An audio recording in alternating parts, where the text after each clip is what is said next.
Tonight's apologetic session is regarding this specific objection. How many of y'all have heard it? Is God powerful enough to create a stone so heavy that he himself can't lift? If he can, then it proves that he cannot be God, because it will be something bigger than himself. Because there is now something larger or more powerful.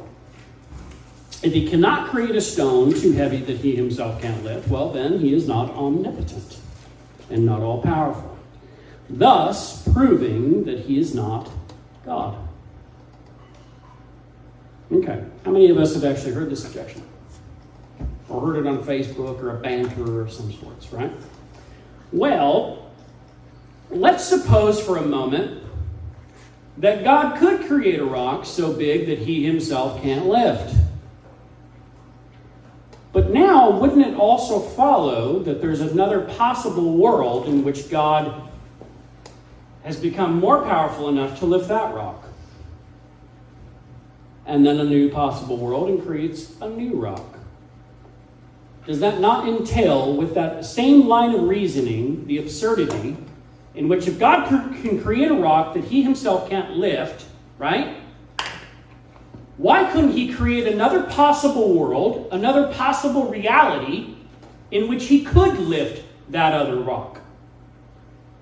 When does it stop? Would be the question. Does that make sense? Are you guys following with me here? If he created a rock that he himself can't lift, right? Well, then he can create a new possible world in which he could lift that rock.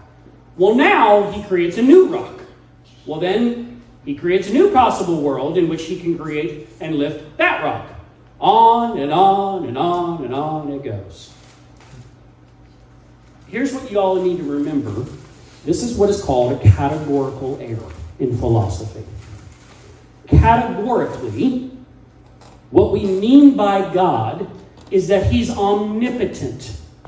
Everybody here say omnipotent. Omnipotent. That word. Omnipotent, meaning that he is all-powerful. Okay.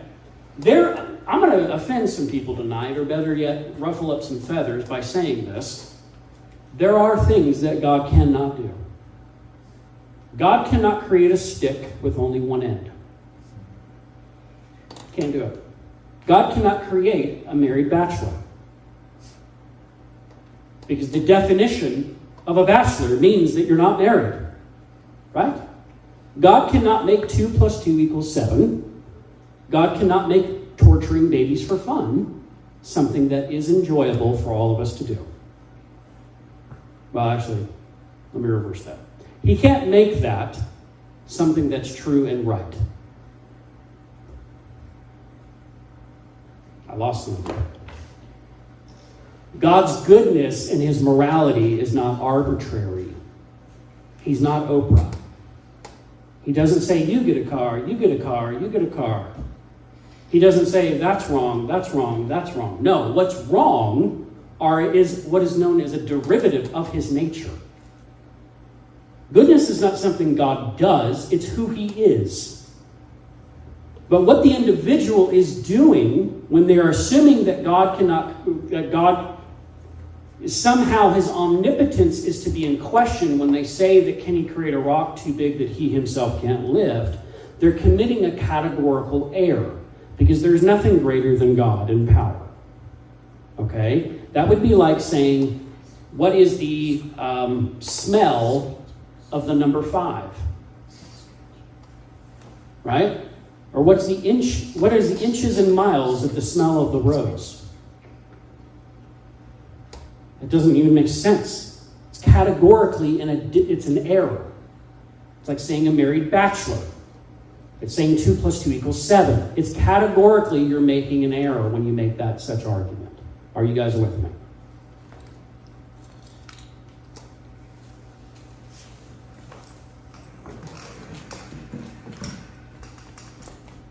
How many feet are in the smell of a rose? What is the smell of the color red? Can God create a stick with only one end on it? Let me ask you something. Can God sin? No. Can God be tempted by sin?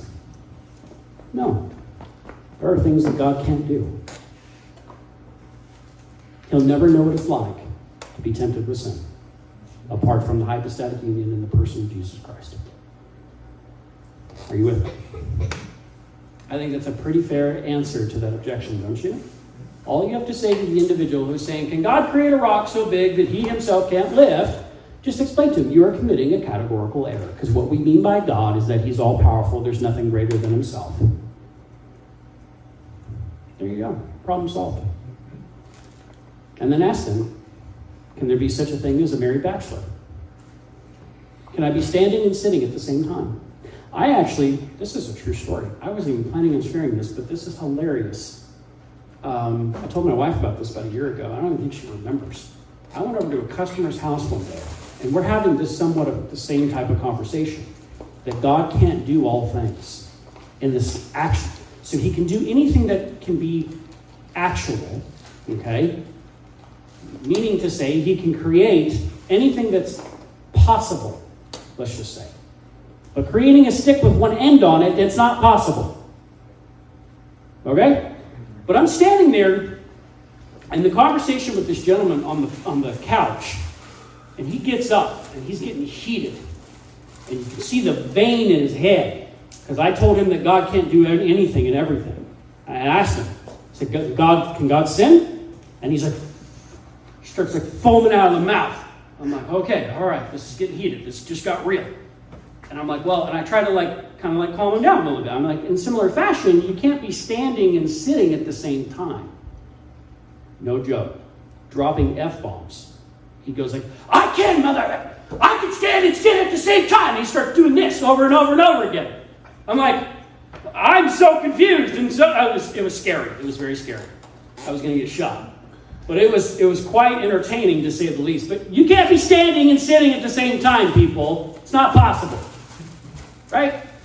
So when the individual is asking that objection of you, just tell them, look, you're committing a categorical error.